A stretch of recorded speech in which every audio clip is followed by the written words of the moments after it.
أعوذ بالله من الشيطان الرجيم بسم الله الرحمن الرحيم الحمد للہ وکفا والصلاة والسلام علی عبادہ الذین اصطفى اما بعد فاعوذ باللہ من الشیطان الرجیم بسم اللہ الرحمن الرحیم ان الدین عند اللہ الاسلام۔ اللہ تعالیٰ کی نظر میں دین تو صرف اسلام ہے۔ اسلام کیا ہے؟ اسلام کے لفظی معنی ہے کسی کو سلامتی دینا، یعنی کسی کے سامنے مدافعت، ریزسٹنس،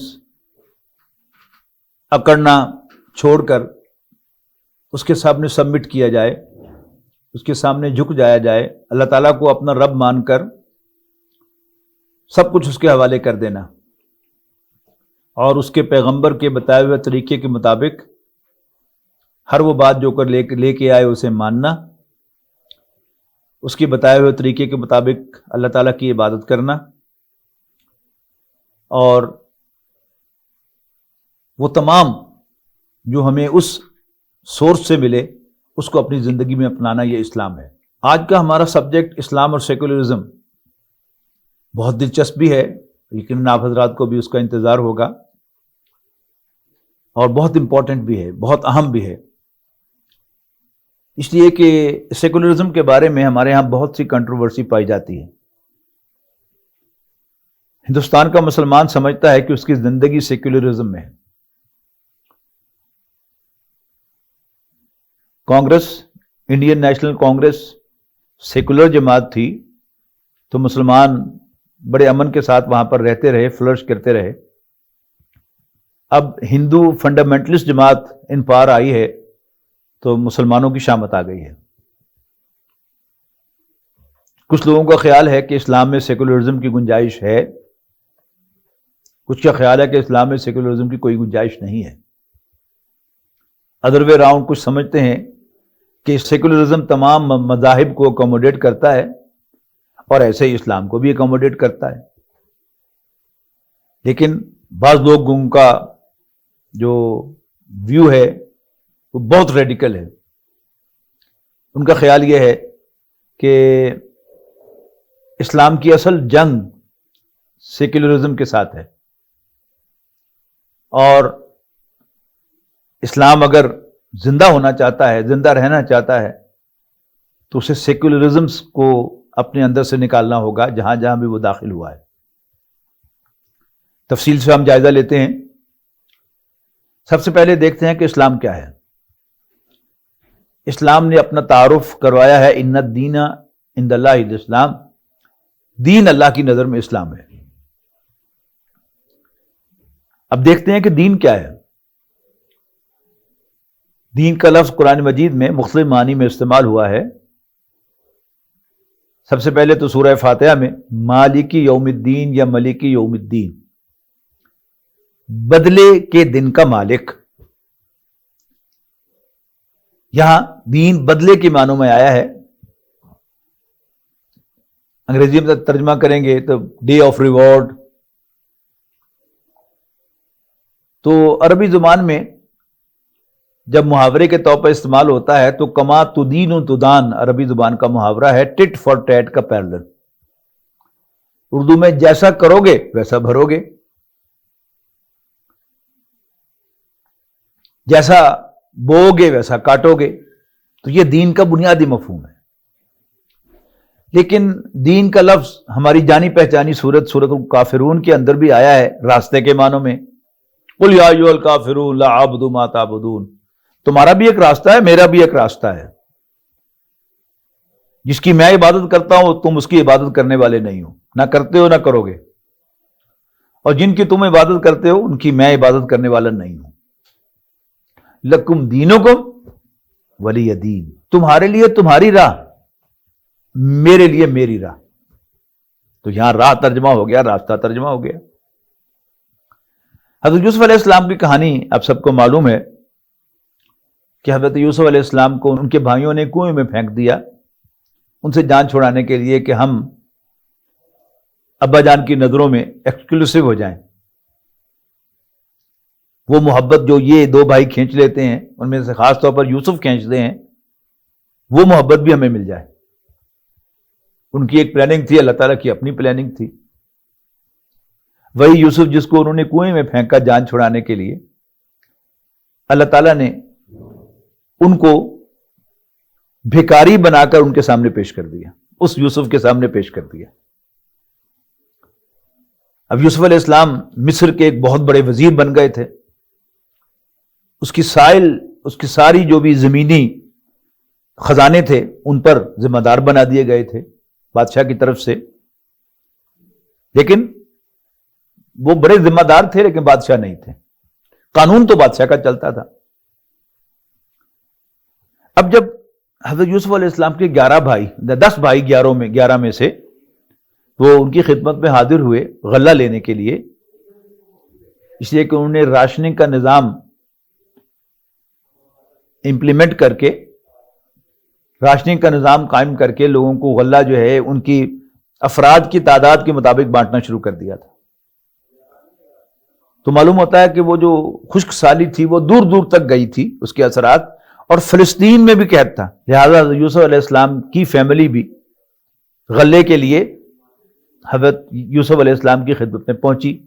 10 بھائی پہنچے، وہ جو سگے 10 بھائی تھے بڑے. اب جب انہوں نے یوسف علیہ السلام کو کنویں میں پھینکا تھا تو اس وقت وہ بڑے تھے اور ان کی شکل میں کوئی خاص تبدیلی نہیں آئی تھی. جو ہی وہ داخل ہوئے یوسف علیہ السلام نے ان کو پہچان لیا.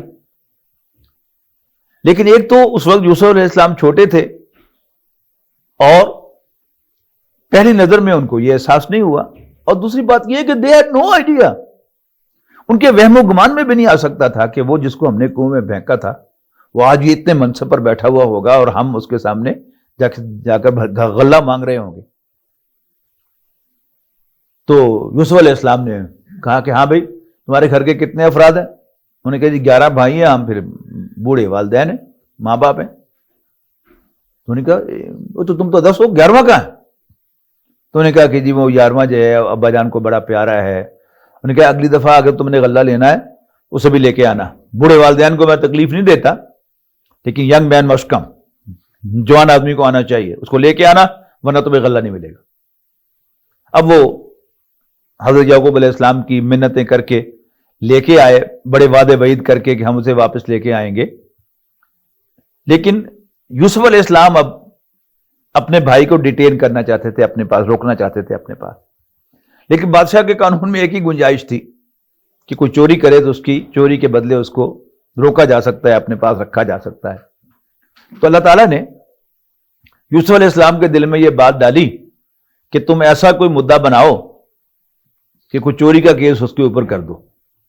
اب یوسف علیہ السلام خود تو کرنے والے نہیں تھے، اس لیے کہ یہ ایک چیٹنگ کا معاملہ تھا، لیکن چونکہ اللہ تعالیٰ نے خود کر دیا اور اللہ تعالیٰ نے اس کو اپنی طرف منسوب کیا قرآن مجید میں، ذالک کدنا لیوسف، یوں ہم نے یوسف کو ترکیب سجائی، ما کان لیاخذ اخاہ فی دین الملک، اس لیے کہ بادشاہ کے قانون کے مطابق وہ اپنے بھائی کو ما کان لیاخذ اخاہ فی دین الملک، اس لیے کہ بادشاہ کے قانون میں وہ اپنے بھائی کو ڈیٹین نہیں کر سکتے تھے.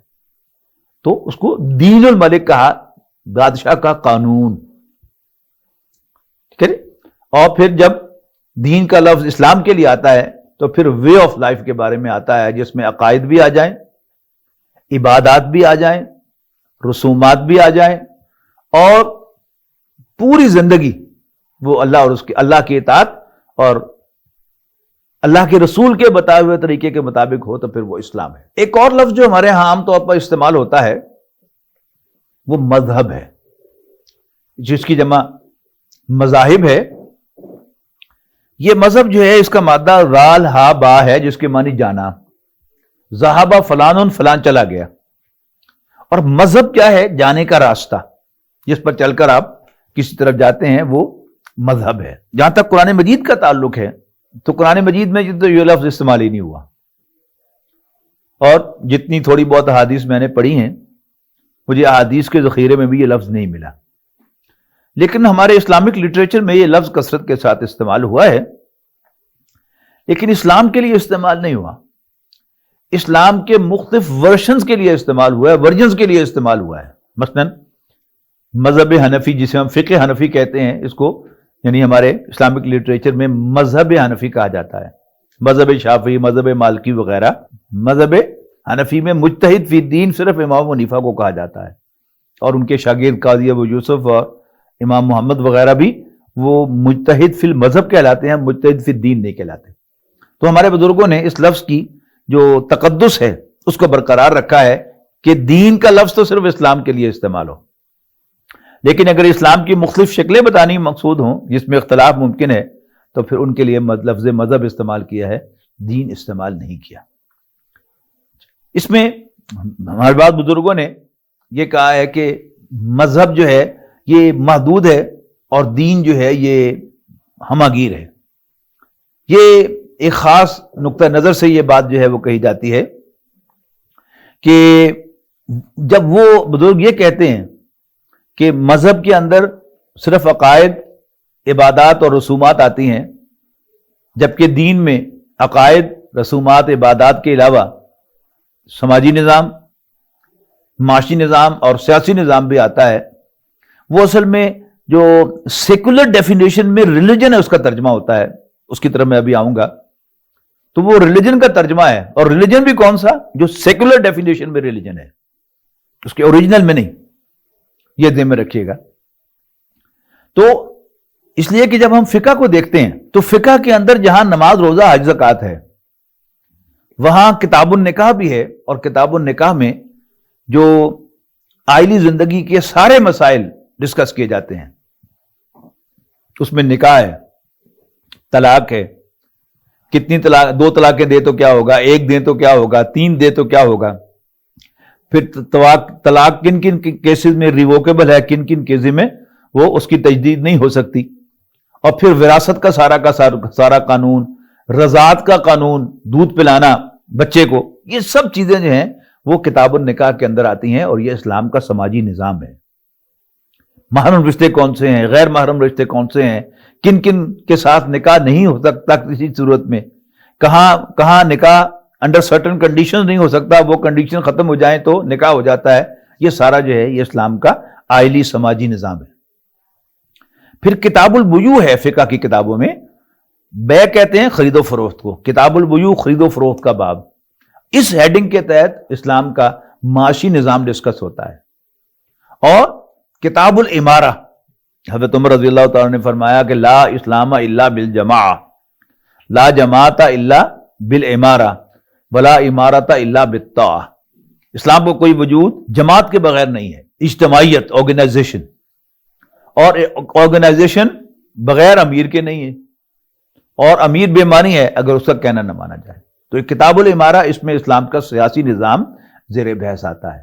تو وہ بزرگ جو کہتے ہیں کہ مذہب محدود ہے اور دین ہماگیر ہے، تو وہ اصل میں سیکولر ٹرمز میں ریلیجن کی تعریف کا اردو ترجمہ کر رہے ہیں. ریلیجن کا وہ جو فقہوں کا اندر، جو مذاہب کے اندر جو فقہ ہے، وہ اس کے مطابق وہ بات نہیں کہہ رہے.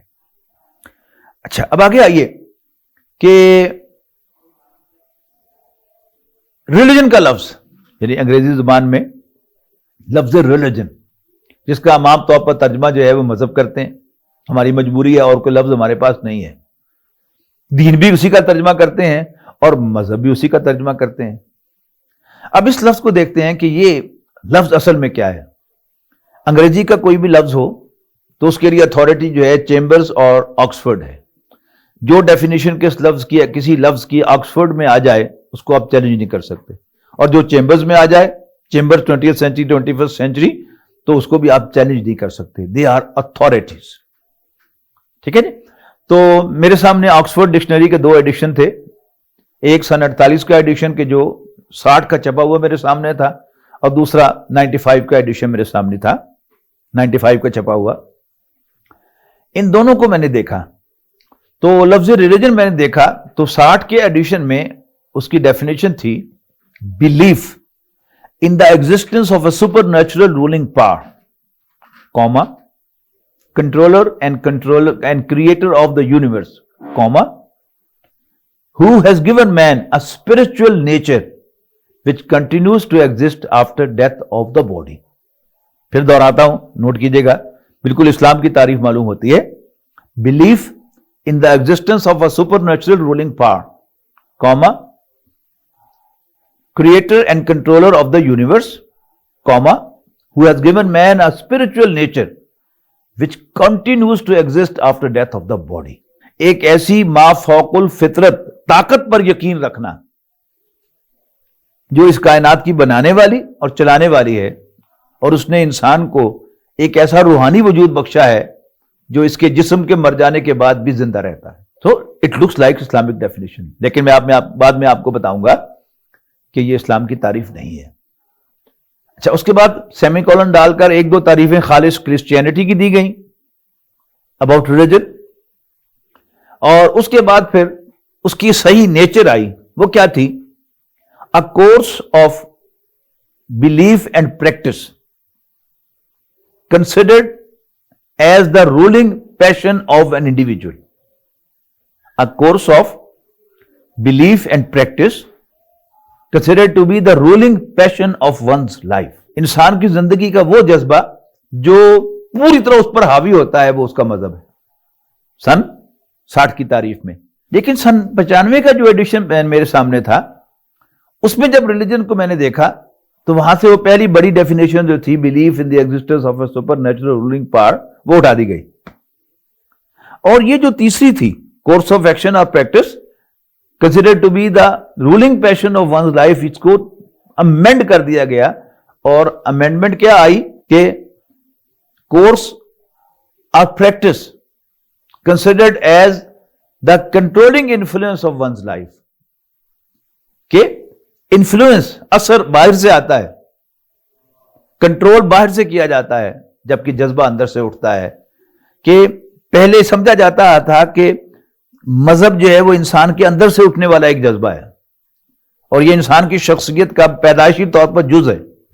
لیکن اب اس کا تعلق کیا ہے کہ انسان کی پیدائش کے ساتھ اس کا کوئی تعلق نہیں, اس کی نیچر کے ساتھ اس کا کوئی تعلق نہیں, بلکہ یہ باہر سے ٹھونسی جانے والی چیز ہے. یہاں فرق کیا ہے؟ اب غور کیجئے گا. پیشن ہمیشہ اندر سے اٹھتا ہے اور انفلوئنس ہمیشہ باہر سے آتا ہے. یہ فرائیڈ کا جو تصورات ہیں وہ حاوی ہو گئے, انگلش پر بھی حاوی ہو گئے اور ہر چیز پر حاوی ہو گئے. اس کا کہنا یہ ہے کہ انسان کے اندر یہ جو ضمیر اور مذہب اور کانشینس اور نیکی کا جذبہ, اس کی کوئی حقیقت نہیں ہے, یہ باہر سے ٹھونسی جانے والی چیز ہے. ٹھیک ہے نا؟ تو یہ فرق رولنگ پیشن اور کنٹرولنگ انفلوئنس کے اندر ہمارے سامنے آ گیا. اچھا, اب آگے چلیے گا کہ یہ جو ڈیفینیشن ہے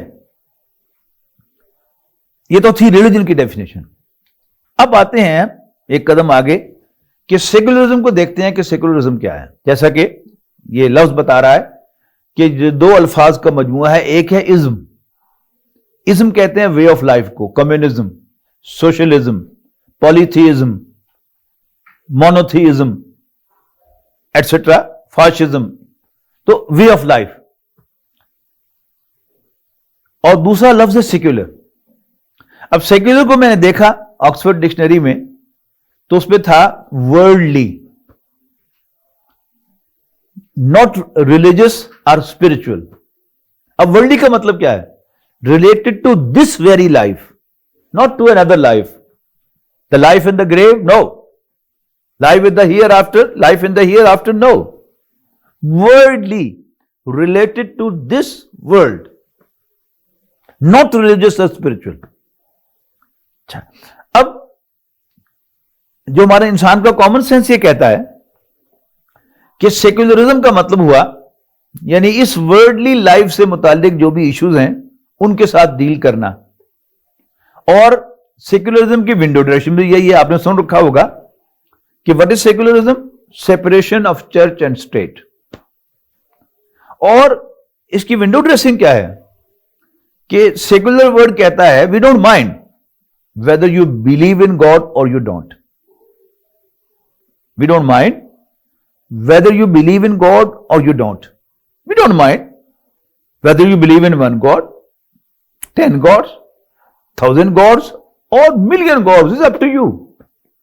We won't interfere. Right? I am repeating. It's a very important subject. Each one of us should remember all the points, because living in the secular world, every now and then we are influenced by it. So, secular world claims that we don't mind whether someone believes in God or he doesn't. We don't object if someone believes in one God, or 10 gods, 1,000 gods, or billion gods. This is window dressing of secularism. In fact, secularism attacks the religion from the very root, and that is through the system of education. So, when the word secular is used as a verb to secularize, the definition of this word secularize is to reduce, listen to it carefully, to reduce the role of religion in morality and education. تو یہاں جو اب تعریف ہے کہ secular کی تعریف ازم کے معنی طرز حیات، طرز زندگی، وے آف لائف، اور جو سیکولر ہے اس کے معنی ہے ورلڈلی، اس دنیا سے متعلق، کسی اور جہان سے متعلق نہیں، قبر سے متعلق نہیں، آخرت سے متعلق نہیں، اس دنیا سے متعلق. اور ہونا تو یہ چاہیے کہ سیکولرزم ہوتا کہ دنیا کے معاملات سے ڈیل کرتا ہے اور انسان کے مذہب میں کوئی دخل نہیں دیتا.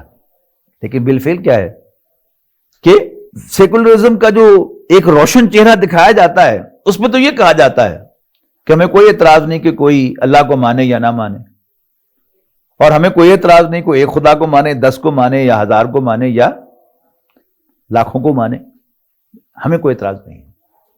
لیکن نظام تعلیم کے ذریعے سے سیکولرزم کسی شخص کو اللہ تعالیٰ کو ماننے ہی کی اجازت نہیں دیتا. اس کی طرف میں بعد میں آؤں گا. اب آئیے سیکولرزم کی تعریف. اچھا، اور دوسرا ٹو سیکولرائز، جب ورب کے طور پہ آتا ہے سیکولر تو اس کے معنی ہے to reduce the role of religion in morality and education, کہ اخلاقیات اور نظام تعلیم میں مذہب کے دخل کو کم از کم کیا جائے. کیا مطلب؟ اخلاقیات کہتے ہیں یہ طے کرنا کہ ٹھیک کیا ہے، غلط کیا ہے، اچھا کیا ہے، برا کیا ہے، جائز کیا ہے، ناجائز کیا ہے، اس کو کہتے ہیں اخلاقیات، موریلٹی. اور ایجوکیشن، نظام تعلیم، اور اس عبارت کے اندر نظام تعلیم سے مراد ہے وہ کریکولم، وہ نظام تعلیم جس میں سے کسی ریاست کا ہر بچہ کمپلسری ایجوکیشن کے تحت گزرتا ہے، وہ نظام تعلیم ہے.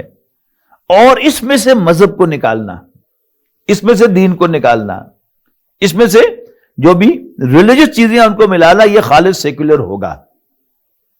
اور پھر سن 95 میں جو آکسفورڈ کا ایڈیشن آیا میرے سامنے تھا، اس میں سیکولرزم کی پوری جامع تعریف تھی کہ belief that laws and education should be based on facts and science etc. rather than religion. یہ ماننا، یہ بلیو کرنا، یہ یقین رکھنا، اس بات پر ایمان رکھنا کہ قوانین اور تعلیم حقائق اور سائنس پر مبنی ہونی چاہیے. قوانین اور تعلیم کی بنیاد حقائق اور سائنس پر ہونی چاہیے، وغیرہ پر، سائنس وغیرہ پر ہونی چاہیے، نہ کہ کسی مذہب پر. کیا مطلب اس کا؟ سائنس میں حقیقی وجود کس کا ہے؟ جو آنکھوں سے نظر آئے، جو کانوں سے سنائی دے، جو زبان سے چکھی جا سکے، اور جو ناک سے سونگھی جا سکے اور ہاتھ سے چھوئی جا سکے. یا کم از کم ان ذرائع سے ویریفائی کر سکے. مثال کے طور پر سائنس کہتی ہے کہ ہر جگہ الیکٹرو میگنیٹک ویوز پھیلی ہوئی ہیں، لیکن ہمیں نظر تو نہیں آتی، نہ ہماری زبان کو ان کا ٹیسٹ لے رہی ہے، نہ اس کی کوئی سمیل ہے، اور نہ ہم ہاتھ سے ان ویوز تو پکڑ سکتے ہیں. لیکن ابھی میرے فون کی گھنٹی بجے گی اور میں پاکستان سے میں بیٹھے ہوئے آپ امریکہ میں ہیں یا برٹن میں ہیں، آپ سے بات کر سکتا ہوں، تو کنفرم ہو جائے گا نا کہ کچھ تو تھا نا. there were certain waves کہ جن کے ذریعے سے میں نے آپ سے بات کر لی، کوئی لہریں تھی نا جن کے ذریعے سے میں نے آپ سے بات کر لی، اور میں نے اپنا فون نکالا، وائی فائی میں نے اس کو کلک کیا، اور اس میں جتنے بھی ارد گرد وائی فائی کی ریز تھیں، ویوز تھیں، وہ مجھے شو ہو گئی، اور میں نے اس میں کسی کو کلک کیا اور اس کا پاسورڈ مجھے معلوم تھا، میں نے وہ پاسورڈ انٹر کیا اور میں پوری دنیا سے کنیکٹ ہو گیا. یہ کیا ہے؟ یہ ویریفائی ہو گیا. اس کا مطلب ہے کہ الیکٹرو میگنیٹک ویوز بھی اگرچہ میری حواس خمسہ کی گرفت میں نہیں آتی، لیکن میرے حواس خمسہ ان کو ویریفائی کر رہے ہیں، تو یس دے آر، وہ بھی ریئل ہے. اسی طرح ایٹسٹرا بھی ہے. ایٹسٹرا کی ایک مثال میں آپ کو دے دیتا ہوں. سائنٹیفک میتھڈ، یعنی وہ میتھڈ جس کو سائنس نے اپروو کیا ہوا ہے، جس کو سائنس نے پاس کیا ہوا ہے کہ ہاں یہ ٹھیک ہے، وہ چیز جو اس ذریعے سے بھی ثابت ہو جائے تو وہ بھی حقیقی ہے. اس کی مثال میں آپ کو دیتا ہوں کہ ہم میں سے جس نے بھی فزکس پڑھی ہے، خاص تھوڑی سی پڑھی ہو، اور اس میں آئنسٹائن کی ایکویشن E=mc² پڑھی ہو. عام طور پر سمجھا جاتا ہے کہ آئنسٹائن فزسٹ تھا، ماہر طبیعیات تھا، لیکن حقیقت یہ ہے کہ وہ ماہر طبیعیات نہیں، میتھمیٹیشین تھا. اس نے میتھمیٹیکل کیلکولیشن سے ایک ڈیفینیشن دی، E=mc². کا مطلب کیا ہے کہ جب بھی کوئی چیز روشنی کی رفتار سے حرکت کرے گی تو وہ انرجی بن جائے گی، اور اس کے لیے ٹائم لامحدود ہو جائے گا، اور اس کے لیے فاصلہ صفر ہو جائے گا، وغیرہ وغیرہ. اب ہر وہ شخص، یعنی I am one of them, میں بھی ان میں سے ہوں، ہر وہ شخص جس نے سائنس پڑھی ہے، خواہ تھوڑی سی پڑھی ہو، فزکس پڑھی ہو، وہ اس پر بلیو کرتا ہے. حالانکہ اس نے کر کے نہیں دیکھا، نہ ہم نے ابھی تک کسی چیز کو روشنی کی رفتار سے چلا کر دیکھا، لیکن چونکہ میتھمیٹیکل کیلکولیشن، حساب کی، ریاضی کی وہ مساوات بتا رہی ہے کہ ایسا ہوگا، ہم سب اس پر یقین رکھتے ہیں کہ ہاں ایسا ہوگا. یہ کیا ہے؟ یہ سیکولرزم کے ہم پر اثرات ہیں کہ ہم میں سے جو شخص بھی اسکول گیا، مدرسہ نہیں، اسکول، سیکولر ایجوکیشن کے مرکز میں گیا، تو اس نے بڑے چپکے سے، یعنی اوپر سے تو یہ کہتے رہے کہ ہم کسی کے مذہب میں دخل نہیں دیتے، we don't mind whether you believe in God اور یو ڈونٹ. ہمیں کوئی اعتراض نہیں کہ تم اللہ کو مانو یا نہ مانو، خدا کو مانو یا نہ مانو، ایک خدا کو مانو، 10 خداؤں کو مانو، ہمیں کوئی اعتراض نہیں ہے. لیکن اس نظام تعلیم کے ذریعے سے انہوں نے ہمارا ذہن تبدیل کر دیا اور ہمیں یہ بات سمجھا دی کہ وہ چیز کہ جو آنکھوں سے نظر نہ آئے، کانوں سے سنائی نہ دے، ہم اس کو چھو کر نہ دیکھ سکیں، اس کی کوئی خوشبو یا بدبو نہ ہو اور اس کا کوئی ذائقہ نہ ہو، تو اس کا کوئی وجود نہیں ہے، یا کم سے کم وہ ان ذرائع سے اس کی تصدیق کی جا سکے یا وہ سائنٹیفک میتھڈ سے ثابت ہو. اب اس کا اثر کیا ہے کہ اکبر الہ آبادی نے بڑا خوبصورت کہا تھا اللہ تعالیٰ سے کہ تو دل میں تو آتا ہے، سمجھ میں نہیں آتا. بس جان گیا میں تیری پہچان یہی ہے کہ ہم اللہ تعالیٰ کو فیل کر سکتے ہیں لیکن ہم اس کو ثابت نہیں کر سکتے.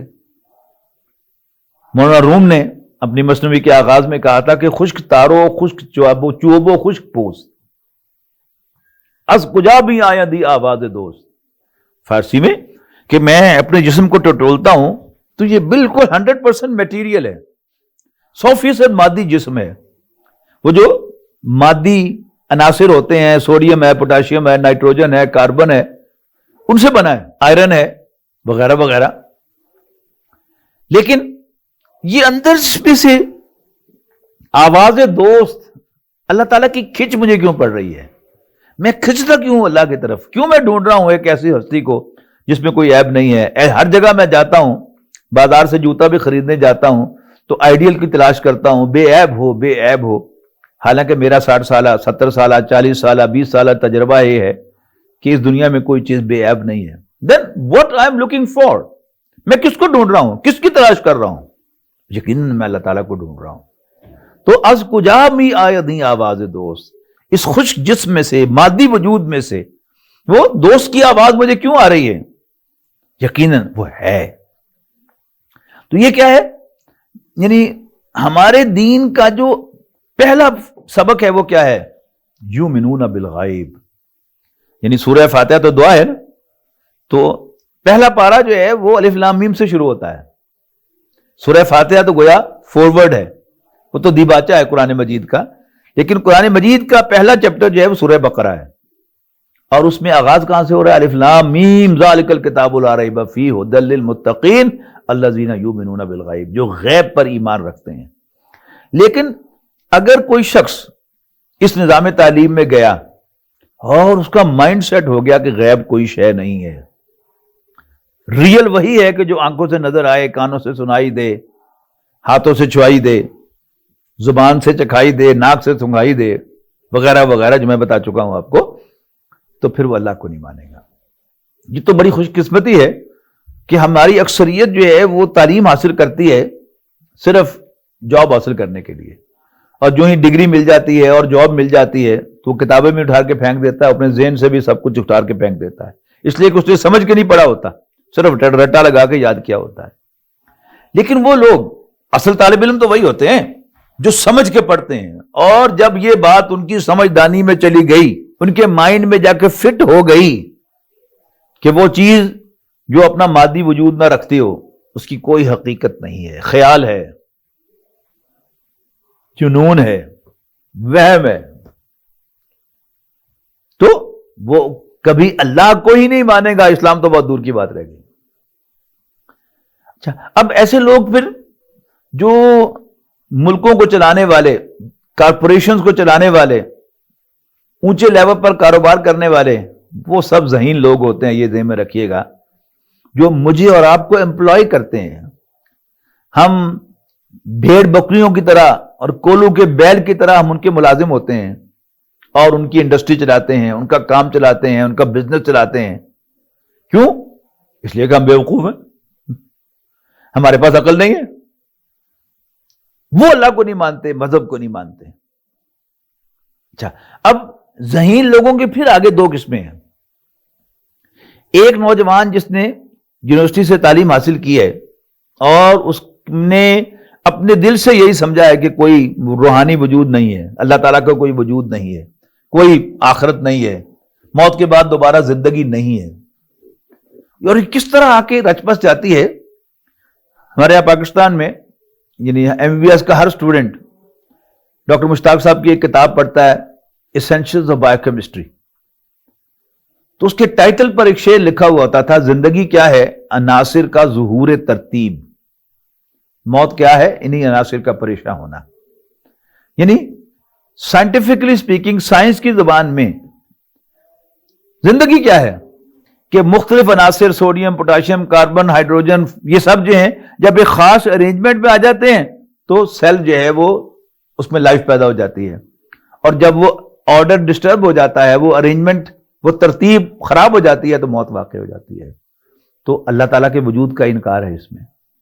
ہم جو کہتے ہیں کہ اللہ تعالیٰ زندگی اور موت دیتا ہے، یہاں ہوا کہ نہیں، اللہ نہیں زندگی اور موت دیتا. زندگی اور موت ایک فزیکل پروسیس ہے، یہ ایک طبی پروسیس ہے کہ جب ایک خاص ارینجمنٹ جو ہے وہ عناصر کے درمیان ہو جاتی ہے تو لائف آ جاتی ہے، اور جب وہ ارینجمنٹ فار ون ریزن اور دا ادر ڈسٹرب ہو جائے تو موت واقع ہو جاتی ہے، اللہ کا وجود چلا گیا. ان میں پھر دو قسم کے لوگ ہیں. وہ لوگ کہ جو ذہین تو ہیں اور ان کا دل تو اللہ کو نہیں مان رہا کہ اللہ ہے، لیکن بچپن میں ان کی گھٹی میں ڈال دیا گیا ہے والدین کا ادب و احترام. ماں باپ کو نہ نہیں کرنی. اس کی والدہ کہے گی بیٹا نماز پڑھو، تو خواہ وہ بغیر وضو کے نماز پڑھ لے، لیکن اٹھ کے نماز پڑھ لے گا، اور اپنی ماں کے حکم کو مانتے ہوئے اس کو نہ نہیں کرے گا، بچ گیا۔ اب جب وہ ریگولرلی والدہ ہی کے کہنے پر صحیح نماز پڑھتا رہے گا تو پھر یہ عبادات جو ہیں پھر آہستہ آہستہ اس کے دل میں گھر کرتی ہیں، اور پھر اس کو یقین ہوتا چلا جاتا ہے کہ ہاں ہے اللہ جس کے سامنے میں سر ٹیک رہا ہوں۔ یہ جو میں ہاتھ مانگ کر دعا مانگ رہا ہوں ہوا میں نہیں مانگ رہا، میں واقعی اللہ ہے، وہ میری دعا سنتا ہے اور قبول کرتا ہے، میں اس سے دعا مانگ رہا ہوں، تو پھر آہستہ آہستہ اس میں ایمان بھی پیدا ہو جاتا ہے۔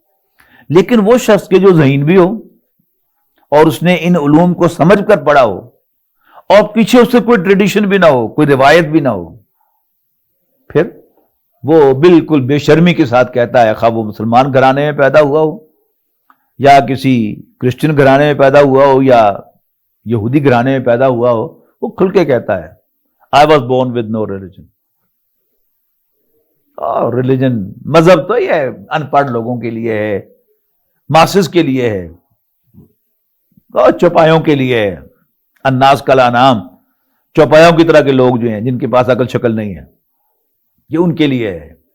Religion is the opium of the masses. اب آئیے کہ وہ لوگ جو ہیں وہ لوگ جو ہے ایسے لوگ ہیں، ان کی زبان پر بھی کبھی کبھی اور ان کے قلم پر بھی کبھی کبھی جو ہے وہ کچھ ایسی چیزیں آتی ہیں کہ جن سے محسوس ہوتا ہے کہ وہ تو مذہب کے ماننے والے ہیں، وہ تو ریلیجن کے ماننے والے ہیں۔ مثال کے طور پر آئنسٹائن کا ایک مضمون ہے world as I see it, اس میں البرٹ آئنسٹائن کہتے ہیں کہ اس کائنات کو دیکھ کر اندازہ ہوتا ہے کہ اس کے پیچھے ایک بہت بڑی قوت کار فرما ہے۔ یہ ہماری ایف ایس سی کی انگریزی کی کتاب میں یہ مضمون ہوا کرتا تھا، تو میں جب یہ جملہ پڑھا تو میں بڑا امپریس ہوا کہ وہ دیکھو آئنسٹائن بھی اللہ کو مان گیا۔ لیکن اگلے ہی جملے میں وہ کہتا ہے but I can not conceive of God who punishes and rewards his creatures۔ لیکن میں کسی ایسے خدا کو نہیں مان سکتا، یعنی ایک طاقت کو وہ مان رہا ہے، لیکن میں کسی ایسے خدا کو نہیں مان سکتا جو اپنے بندوں کو سزا بھی دیتا ہے اور انہیں انعام بھی عطا فرماتا ہے۔ یاد رکھیے گا کہ وہ جو سن 60 کے آکسفورڈ کے ایڈیشن میں جو آپ کو میں نے تعریف سنائی ریلیجن کی، اب اس کو پڑھیے گا غور سے۔ Belief in the existence of a supernatural ruling power۔ Remember، یاد رکھیے گا اللہ تعالیٰ کوئی پاور نہیں ہے، کوئی طاقت نہیں ہے، کوئی فورس نہیں ہے، وہ ایک طاقتور ہستی ہے، وہ ایک پرسونیفائڈ بینگ ہے، اس کا ایک وجود ہے، زندہ وجود۔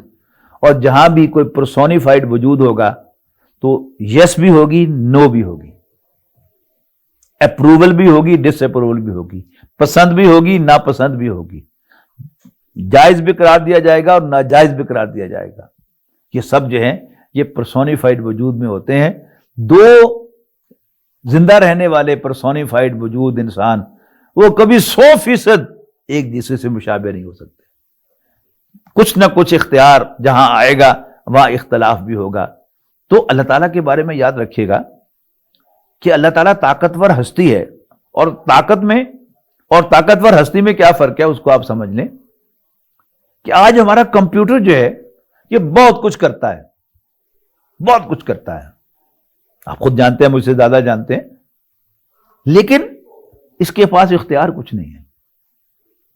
اس کے پروگرامر نے جو پروگرامنگ اس کی سافٹ ویئر میں کی ہے اس کے مطابق یہ کمپیوٹر جو ہے وہ کام کرے گا۔ اگر کوئی غلطی اس کے سافٹ ویئر میں ہے، اس کی پروگرامنگ میں ہے، تو ہمیں ایل سی ڈی پہ بھی نظر آئے گی، لیکن اس کے پاس اپنے پاس کوئی اختیار نہیں ہے کہ یہ کسی چیز کو پسند کر لے، کسی چیز کو ناپسند کر لے۔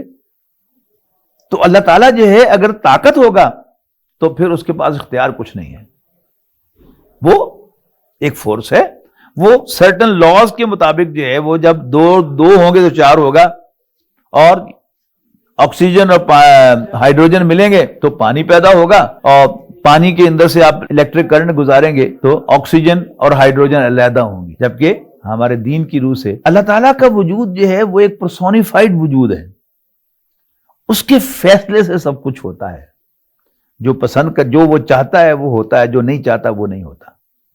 پھر انسانوں کو اللہ تعالیٰ نے اختیار دیا ہے، ایسا کرو ایسا نہ کرو۔ پھر اللہ تعالیٰ کچھ کاموں سے خوش ہوتا ہے، کچھ انسانوں کی حرکتوں سے ناراض ہوتا ہے، یہ اللہ تعالیٰ کا وہ پرسونیفائڈ وجود جو ہے یہ اس کا تقاضا ہے۔ تو میں کر رہا تھا کہ سیکولرزم جو اس کا روشن چہرہ ہے وہ کیا ہے کہ یہ صرف دنیاوی امور سے بحث کرتا ہے اور مذہبی امور میں کوئی دخل نہیں دیتا۔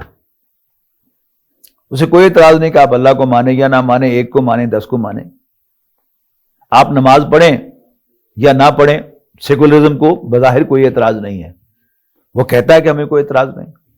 آپ سارا دن نمازیں پڑھتے رہیں، آپ دن میں 5 نمازیں پڑھیں، ساری رات تہجد پڑھتے رہیں، سیکولرزم کہتا ہے کہ ہمیں کوئی اعتراض نہیں ہے۔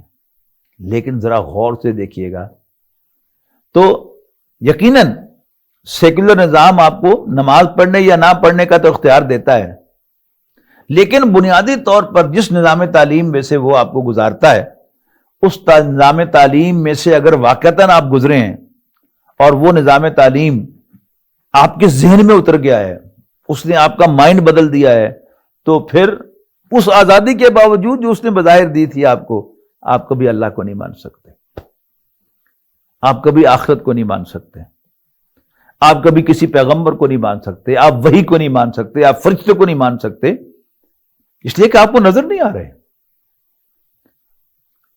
اس کی جو پھر اثرات ہیں انسان کی پوری زندگی پر، یعنی ابھی تو میں بات کر رہا ہوں وہ لوگ کہ جو سرے سے اللہ تعالیٰ کا انکار کر دیتے ہیں، تو ہم وہ لوگ جو میں نے کہا کہ ہماری اکثریت جو ہے وہ صرف علم حاصل کرتی ہے جاب حاصل کرنے کے لیے یا ڈگری حاصل کرنے کے لیے، ان میں سے بہرحال ان میں سے بھی کچھ ذہین لوگ ہوتے ہیں جو ان باتوں کو بہرحال ساتھ سمجھتے بھی ہیں، لیکن جس شخص کے اندر بھی یہ ویلیوز چلی گئیں اس کا عجیب طریقے سے ظہور ہوگا۔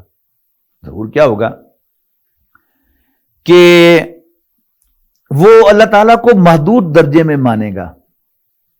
ہمارے بہت سے نوجوان بچے، اللہ ان کو جزا دے اور ان کے علم میں، ان کی سمجھ میں اضافہ کرے اور ان کو مزید ہدایت سے نوازے، بہت محنت کر رہے ہیں اور انٹرنیٹ پر وہ دعویٰ کا کام کر رہے ہیں، لیکن آپ ذرا غور سے دیکھیں کہ وہ کیا ثابت کرنے کی کوشش کر رہے ہیں۔ اللہ تعالیٰ کو ایک کریٹر ثابت کرنے کی کوشش کر رہے ہیں کہ جس کے اندر بڑی طاقت ہے اور وہ اس پوری چیز کو کنٹرول کر رہا ہے، جیسا کہ میں نے آئنسٹائن کی آپ کو مثال دی۔ لیکن اللہ تعالیٰ کو رب ماننا، مالک ماننا، جو ہمارا دوسرا سبق تھا اس سیریز کا، رب ہمارا، وہاں تک نہیں وہ پہنچتے، جبکہ دین تو تقاضا کرتا ہے کہ اللہ تعالیٰ کو رب مانو اور اس کے سامنے سبمٹ کرو۔ وہ اللہ تعالیٰ کو کریٹر کہیں گے، زیادہ سے زیادہ اس کائنات کا رولر کہیں گے، اور وردی آف ورشپ کہیں گے کہ اس کے لیے وہ 5 وقت نماز بھی پڑھیں گے، روزہ بھی رکھیں گے، حج بھی کریں گے، ذکر اذکار بھی کریں گے، لیکن اللہ تعالیٰ کو رب نہ وہ خود مانیں گے، اور مسلمانوں میں سے وہ لوگ جو اللہ کو رب مانتے ہیں اور اللہ تعالیٰ کے لیے لڑنے مرنے کو تیار ہوتے ہیں، وہ انہیں اچھا نہیں سمجھے گے کہ یہ ایکسٹریمسٹ ہے، یہ فنڈامنٹلسٹ ہیں، اور نئے انداز میں یہ سیکولرزم جو ہے وہ آئے گا، کبھی ماڈریٹ انلائٹنمنٹ ہوگا، کبھی ماڈرن اسلام ہوگا، اور کبھی اس کو کوئی اور نام اچھا سا دے دیا جائے گا، لیکن ان سب کا حاصل کیا ہوگا کہ believe in Allah as your creator. اور ہم نے رب ہمارا میں پڑھا تھا کہ کریٹر جو ہے وہ جب پیسے لے کے فارغ ہو جاتا ہے تو اس کا باقی اس اصل کے ساتھ کوئی تعلق نہیں رہتا، اصل مالک ہوتا ہے کہ جو اس کو جب چاہے کسی بلڈنگ کو گرا دے اور جب چاہے اس کو امینڈ کر لے، تو مالک نہیں وہ مانتے۔ اسی طرح وہ مسلمان ہونے کے ناطے یہ بھی کہتے ہیں کہ اشہد ان محمد رسول اللہ، ہم گواہی دیتے ہیں، میں گواہی دیتا ہوں کہ حضرت محمد صلی اللہ علیہ وسلم اللہ کے رسول ہیں، لیکن آپ ذرا اندر جا کے دیکھیں گے تو وہ نبی اکرم صلی اللہ علیہ وسلم کو ایک عظیم انسان مانیں گے اور کہیں گے رسول اللہ، لیکن بس رسول اللہ کی ڈیفینیشن کیا سمجھیں گے؟ کوئی بہت عظیم انسان تھے، ان جیسا شوہر کوئی نہیں، ان جیسا باپ کوئی نہیں، ان جیسا کمانڈر کوئی نہیں، ان جیسا ٹیچر کوئی نہیں، اور ان جیسا کمیونٹی لیڈر کوئی نہیں، ان جیسا وارئر کوئی نہیں، ان جیسا کمانڈر کوئی نہیں۔ سب یہ جو ہیومن کیریکٹرز ہیں اس کو وہ مانیں گے، لیکن حضور صلی اللہ علیہ وسلم کو اللہ کا رسول کہہ بھی دیں، لیکن یہ مانتے ہوئے ان کو ہیزیٹیشن ہوتی ہے کہ ان پر ریویلیشن آتی تھی، اور وہ ریویلیشن بغیر کسی کمی بیشی کے، جمع تفریق کے، وہ لوگوں کے سامنے بیان کرتے تھے۔ علامہ اقبال سے ایک مرتبہ پروفیسر یوئنگ، یہ یوئنگ جو ایف سی کالج لاہور ہے، اس کے پرنسپل ہوا کرتے تھے، فلسفے کے بہت بڑے استاد تھے، اور جو لوگ لاہور سے تعلق رکھتے ہیں انہوں نے نیلا گنبد چوک میں یوئنگ ہال دیکھا ہوگا، یعنی کنگ ایڈورڈ میڈیکل کالج کے 2 دروازے ہیں، ان آؤٹ، پھر ایک پریمیو اسپتال کو جانے والی سڑک ہے، اور اس کے بعد یوئنگ ہال ہے، یہ ایف سی کالج کا ہاسٹل ہے انہی پروفیسر یوئنگ کے نام سے۔ تو یہ کیونکہ فلسفے کے سینئر استاد تھے، تو ایک دفعہ انہوں نے علامہ اقبال سے کہا کہ اقبال، کیا تم بھی اسی احمقانہ تصور کو مانتے ہو کہ قرآن محمد کا صلی اللہ علیہ وسلم آبجیکٹو فینومینن ہے؟ یہ آبجیکٹو فینومینن کہتے ہیں کہ جیسے سنا تھا ویسے کا ویسے آگے بیان کر دیا۔ یہ آلموسٹ امپاسبل ہوتا ہے عام حالات میں کہ الا آ کے میں آپ کی بات کو لکھ لوں اور پھر کنفرم کر لوں کہ یہ آپ نے کہا ہے، پھر تو میں کسی دوسرے کو پڑھ کے سنا سکتا ہوں، لیکن آپ نے ایک بات کہی، میں نے سنی، میں نے سمجھ لی، پھر میں اپنے الفاظ کو اس کو بیان کروں گا، ایسا ممکن نہیں ہے کہ میں 100% آپ کے الفاظ میں کوئی بات بیان کر سکوں۔ تو علامہ اقبال نے کہا، سر وٹ ٹاک آف محمد صلی اللہ علیہ وسلم، حضور محمد صلی اللہ علیہ وسلم کے کیا کہنے، میں آپ کو اپنا تجربہ بتاتا ہوں کہ مجھ پر جو اشعار کی آمد ہوتی ہے میں اس میں کوئی تبدیلی نہیں کر سکتا، مجھے جوں کی توں وہ آگے پیش کرنی پڑتی ہے۔ تو پھر وہ تو علامہ اقبال تھا، نے ایک یقین تھا کہ انہیں کو ٹھوک کے جواب دے دیا، لیکن ایک عام آدمی، پڑھا لکھا آدمی، آپ کو آرٹیکل پڑھے گا، کوئی اخبار پڑھے گا، کوئی ٹاک سنے گا ٹی وی پہ بیٹھ کے، کوئی مذاکرہ سنے گا بیٹھ کر، وہ اس سے بہرحال انفلوئنس لیتا ہے، اور ہوتے ہوتے ہوتے آہستہ آہستہ آہستہ آہستہ وہ مسلمان ہونے کے باوجود جو اصل مسلمانوں کے ڈاکٹرنز ہیں، عقائد ہیں، ان سے وہ فارغ ہو جاتا ہے اور ان کو وہ نہیں مانتا۔ یہ جو اس سیریز میں یہ جو عنوانات منتخب کیے گئے تھے، ہدایت، رب ہمارا، محمد الرسول اللہ، اور اسلام اور سیکولرزم، یہ اصل میں اسی لیے تھے کہ اس سے پہلے کہ ہم قرآن مجید کے کچھ مخصوص مقامات کا مطالعہ کریں، مخصوص حصوں کو پڑھیں، تو ہمارے سامنے کچھ بیسز جو ہیں وہ ہمارے ذہنوں میں واضح ہوں، اور اس کی روشنی میں ہم پڑھیں گے تو انشاءاللہ ہمارے لیے بڑی آسانی ہوگی، ورنہ غیر محسوس طریقے سے ہم سیکولرزم کا شکار ہو جائیں گے۔ اسی طرح اس کے اثرات میں آپ کو بتاتا ہوں کہ اب زیادہ دور نہیں ہے، 1-2 دن میں شعبان شروع ہونے والا ہے، اور پھر رمضان، شوال، ذوالقعدہ اور ذی الحج کا مہینہ آئے گا۔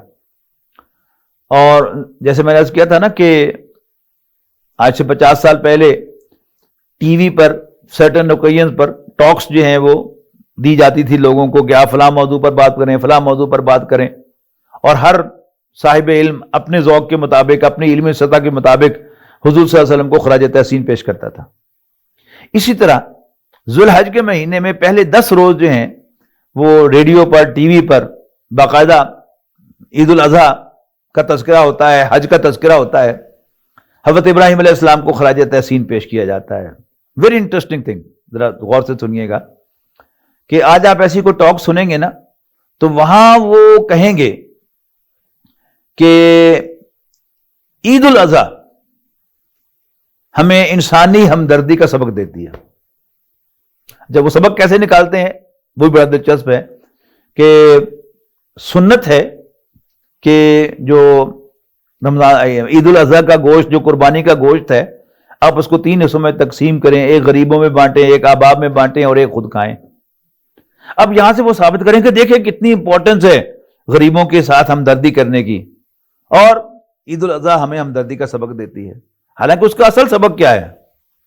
میں کہتا ہوں کہ کوئی اگر کہیں یعنی لائن اوپن کی جائے تو جو کوئی شخص کہہ رہا ہو ٹی وی پر کہ یہ ہمیں انسانی ہمدردی کا سبق دیتی ہے، تو پلیز ضرور پوچھیے گا آپ انہیں کہ ذرا مجھے تو یہ تو ایکسپلین کر دے کہ حضرت ابراہیم علیہ السلام نے اپنے سگے بیٹے کے گلے پر چھری چلا دی جبکہ اس نے کوئی گناہ بھی نہیں کیا ہوا تھا، فار نو ریزن، تو اس میں کون سی انسانی ہمدردی تھی؟ اصل میں کیا ہے کہ وہ جو علامہ اقبال نے کہا تھا کہ ہو نہ جائے آشکارا شرع پیغمبر کہیں صلی اللہ علیہ وسلم، یہ جو سیکولر مائنڈڈ لوگ ہیں یہ اصل میں یہ سبق جو ہے اس کو سمجھ نہیں آنے دیتے کہ مبادہ کسی کے سمجھ میں آ جائے کہ دین اسلام اپنے رب کے کہنے پر سب کچھ قربان کر دینے کا نام ہے۔ اسلام کی تعریف شروع میں بتائی نا کہ اللہ تعالیٰ کی اپنا رب مان کر سب کچھ اس کے لیے قربان کر دینا، سب کچھ سبمٹ کرنا، یہ اسلام ہے۔ اب چونکہ عید الاضحیٰ بڑا کلیئر میسج ہے کہ حضرت ابراہیم علیہ السلام نے اللہ کے حکم پر، اور حکم بھی باقاعدہ کو لکھا ہوا نہیں آیا، خواب میں اشارہ ہوا، اور چونکہ نبی کا خواب وہی ہوتا ہے، اور اس کو رسپونڈ کرتے ہوئے حضرت ابراہیم علیہ السلام نے اپنے سگے بیٹے کے گلے پر چھری چلا دی۔ تو اب یہ میسج سیکولر مائنڈڈ مسلمان اسکالرز نہیں چاہتے کہ جائے تھرو اکراس دی بورڈ جائے۔ اب وہ کیا کرتے ہیں؟ اب اس کو توڑتے مڑوڑتے ہیں کہ عید الاضحیٰ ہمیں انسانی ہمدردی کا سبق دیتی ہے، حالانکہ آپ سچ پوچھئے خالص انسانی نقطہ نگاہ سے اگر آپ دیکھیں تو عید الاضحیٰ کا میسج کیا ہے کہ حضرت ابراہیم علیہ السلام نے انسانیت پر ظلم کیا، معاذ اللہ ثم معاذ اللہ۔ لیکن آپ اس دوسری اینگل سے دیکھیں تو رب العالمین ان سے راضی ہو گیا، اور سورۃ صافات میں 23ویں پارے کے اندر اللہ تعالیٰ نے اس واقعے کو بیان کرنے کے بعد حضرت ابراہیم علیہ السلام کو سیلیوٹ پیش کیا، سلام علی ابراہیم، جس کا اگر میں ترجمہ کروں محاورے میں تو وہ کیا، بلے ابراہیم تیرے، واہ بھائی واہ ابراہیم، کیا کہنے تمہارے، ویل ڈن، بہت خوب، تم نے تو خواب کو سچ کر دکھایا۔ تو یہ اس کا اصل میسج تھا، لیکن یہ میسج انہوں نے دینے نہیں دینا۔ اسی طرح آپ آ جائیں، دین کا اصل تقاضا کیا ہے؟ اذا قضى اللہ ورسولہ، کسی شخص کے پاس اختیار نہیں ہے کہ جب اسے اللہ اور اس کا رسول کوئی حکم دے اور اس کے پاس کوئی اختیار باقی رہے کہ کروں کہ نہ کروں۔ اب ہمارا مائنڈ سیٹ کیا ہے کہ ہم شیوخ سے، شیخ صاحب ذرا بتائیں نا، مولانا صاحب ذرا بتائیں نا ہمیں فلانی بات کی حکمت کیا ہے۔ اللہ کے بندو، اللہ کے بندے، اس سے بڑی حکمت کیا ہے کہ اللہ کا حکم ہے؟ اس سے بڑی حکمت کیا ہے کہ اللہ کے رسول نے ایسا کرنے کا حکم دیا ہے؟ لیکن ہماری صرف حکم پر تسلی نہیں ہوتی جب تک ہمیں یہ نہ کوئی ثابت کر کے دکھائے کہ روزہ رکھنے کے میڈیکل فائدے ہیں، جب تک ہمیں کوئی یہ نہ بتائے کہ طواف سے وہ واک جو ہے بڑی ہو جاتی ہے اور انسان مگن ہوتا ہے، اور سیر اس کو بوجھل بھی نہیں لگتی اور سیر بھی ہو جاتی ہے، شوگر بھی کنٹرول ہو جاتی ہے اس سے، بلڈ پریشر بھی کنٹرول ہو جاتا ہے اس سے۔ حالانکہ حج بلڈ پریشر کو کنٹرول کرنے کے لیے یا شوگر کے کنٹرول کرنے کے لیے نہیں ہے۔ رمضان کا روزہ یہ بھوکا اور پیاسا رہنے کے لیے نہیں ہے، اور ہمارے پیٹ کو سیٹ کرنے کے لیے نہیں ہے۔ یہ اللہ تعالیٰ کے حکم کے تحت، اللہ کا حکم ہے کہ صبح فجر کی اذان سے لے کر مغرب کی اذان تک تم نے کچھ نہیں کھانا، کچھ نہیں پینا۔ اصل میں تو وہ ہے، لیکن ہونا چاہے آشکارا شرع پیغمبر کہیں جو سیکولر مائنڈڈ رائٹرز ہیں اور دانشور ہیں، وہ کیا ہے، وہ ہمیں گھیرتے ہیں، ہمیں اس طرف دیکھنے نہیں دیتے، ہمارے ذہن میں وہ خیال آنے جمنے نہیں دیتے، بلکہ ہمارا ذہن جو ہے وہ اس طرف منتقل کرتے ہیں کہ ہم یہ سمجھیں کہ یہ جو ہے سب کچھ سیکولر ہے، دنیاوی ہے، اور اس جسم کے لیے ہے، اور اس دنیا کی زندگی کو سجانے اور بنانے کے لیے ہے۔ حالانکہ نماز ہو، ایسی ایسی عجیب چیزیں کہ نماز کو یوگا کے بالکل ہم پلہ بنا کر پیش کر دیا۔ کسی نے کہا کہ جی نماز تو اصل میں نماز باجماعت جو تھی یہ ایک سوشل ایکٹ تھا کہ وہ لوگ، کوئی آپ کا ساتھی کوئی محلے دار بیمار ہو، وہ مسجد میں نہ آئے، آپ کو اندازہ ہو تو آپ اس کی تیمارداری کے نیچے چلے جائیں۔ مقصد کیا ہے؟ یعنی مبادہ کسی کے دل میں یہ بات آ جائے کہ مالک نے بلایا ہے اینڈ آئی ہیو ٹو سے یس سر، میں حاضر ہوں، لبیک۔ یہ سب کیا ہے؟ وہ سیکولر اثرات ہیں کہ جس میں ہر چیز کو، نماز کا بھی سیکولر مفہوم نکال لیا، روزے کا بھی سیکولر مفہوم نکال لیا، حج کا بھی سیکولر مفہوم نکال لیا، زکوٰۃ کا بھی سیکولر مفہوم نکال لیا۔ حالانکہ زکوٰۃ کا اصل مقصد ہمارے دلوں سے دنیا کی محبت کو کھرچنا تھا، لیکن اس سے ٹھیک ہے کو ایک فائدہ بھی نوع انسانی کو ہے، اسے بائی پروڈکٹ سمجھنا چاہیے، اسے سمجھنا چاہیے کہ وہ ایک اضافی چیز ہے۔ لیکن اصل میں کیا ہے؟ نماز، روزہ، حج، زکوٰۃ، یہ انسان کو اللہ تعالیٰ کے ساتھ جوڑنے کے لیے ہیں۔ مالک کی خدمت میں حاضری، یا اللہ میں حاضر ہوں، لبیک اللہم لبیک، لبیک لا شریک لبیک، لا شریک لک لبیک، وہ چیز ہے کہ جو اصل ہے۔ تو اب اگر سیکولر جو سارا نظام تعلیم ہے جس کے آج ہم سب گرفتار ہوئے پڑے ہیں، اس کا اگر خلاصہ نکالا جائے تو وہ 3 میں نکلے گا۔ اللہ تعالیٰ کو نکال کر اس کائنات کو اس جگہ پر رکھ دیا کہ اللہ کو تو ہم نے دیکھا نہیں، پتہ نہیں ہے کہ نہیں ہے، تو خام خواہ اس پر وقت ضائع نہ کرو، اس کائنات پر فوکس کرو، اس کائنات پر غور کرو اور اس کی کمالات دیکھو اور اس کو زیادہ سے زیادہ انجوائے کرنے کی کوشش کرو۔ یہ زندگی جو آج کی زندگی ہے۔ اور دوسرا، یہ زندگی تو ہے نا، آخرت پتہ نہیں آنی کہ نہیں آنی، پتہ نہیں یہ خیال جھوٹ ہے کہ سچ ہے، چھوڑو اس کو، کھیڑے چڑھ دو ادا، اس کے پیچھے خام خواہ غور و فکر کرنا بھی چھوڑ دو، اس دنیا پر غور و فکر کرو۔ یہ زندگی، یہ جسم، یہ تو ہے نا، لہذا اس کو زیادہ سے زیادہ آرام پہنچانے کی کوشش کرو، اپنی لائف کو زیادہ سے زیادہ کمفرٹیبل، زیادہ سے زیادہ آسان بناؤ، اس کائنات پر غور کرو، چیزوں کو ڈسکور کرو، انوینشنز کرو، ایجادات کرو اور زندگی کو زیادہ دلچسپ بناؤ۔ پھر مذہبی لوگ جو ہیں، جیسے وہ پہلی ڈیفینیشن جن کی کہ who has given man a spiritual nature which continues to exist after death of the body، جس نے انسان کو ایسا روحانی وجود بخشا ہے جو موت کے بعد بھی زندہ رہتا ہے، پتہ نہیں رہتا ہے کہ نہیں رہتا، مولوی لوگ کہتے ہیں، یہ پریسٹ کہتے ہیں، ریبائز کہتے ہیں، پتہ نہیں ہے کہ نہیں ہے، چھوڑو اس کو، یہ وجود تو ہے نا زندہ، اس کو زیادہ سے زیادہ زندگی اس کی لمبی کرنے کی کوشش کرو اور اس کی انجوائمنٹ کا زیادہ سے زیادہ سامان پیدا کرو، زیادہ سے زیادہ کمفرٹس اس کو پہنچاؤ۔ تو 3، اللہ کا تصور نکال دو، کائنات پر غور و فکر کرو، آخرت کا تصور نکال دو، اس زندگی پر کنسنٹریٹ کرو اور انسان کے روحانی وجود پر سوچنا چھوڑ دو، اس کے جسمانی وجود پر غور و فکر کرو، اس کو زیادہ سے زیادہ آسانیاں اور آسائشیں پہنچانے کی کوشش کرو۔ تو یہ ہے سیکولرزم کا خلاصہ۔ اللہ تعالیٰ سے دعا ہے کہ اللہ تعالیٰ ہمیں سیکولرزم کے اثرات سے بچائے۔ اگرچہ آج کے دور میں کوئی ایسا شخص نہیں ہو سکتا جو اسکول کے لیے، اور اس کے لیے باقاعدہ نظام بنایا گیا ہے، لازم کیا گیا ہے اسکول میں تعلیم حاصل کرنا۔ آپ اسکول میں نہیں جائیں گے تو آپ کے بچے اسکول نہیں گئے تو آپ اریسٹ ہو جائیں گے، آپ پر مقدمہ قائم ہوگا کہ آپ اپنے بچوں کو پڑھا نہیں رہے۔ اب ہم مجبور ہیں کہ اسکول جائیں، اپنے بچوں کو پڑھائیں، ہم نے تو پڑھ لیا، بچوں کو بھی ضرور پڑھائیں۔ دعا ہے کہ اللہ تعالیٰ ہمیں بھی سیکولر اثرات سے محفوظ رکھے اور ہماری آئندہ نسلوں کو بھی محفوظ رکھے، اور اللہ تعالیٰ ہمیں ہمت اور توفیق عطا فرمائے کہ ہم اللہ تعالیٰ کو اسی طرح چاہیں جیسے دین کا تقاضا ہے، اس کو زندہ وجود مانیں، پرسونیفائڈ وجود مانیں، نبی اکرم صلی اللہ علیہ وسلم کو اللہ کا رسول مانیں، گریٹ مین تو ہی تھے، اللہ کا رسول مانیں، اور آخرت کی زندگی کو کبھی اپنی نظروں سے اوجھل نہ ہونے دیں۔ بارک اللہ لی ولکم فی القرآن العظیم ونفعنی وإیاکم بالآیات والذکر الحکیم۔ السلام علیکم۔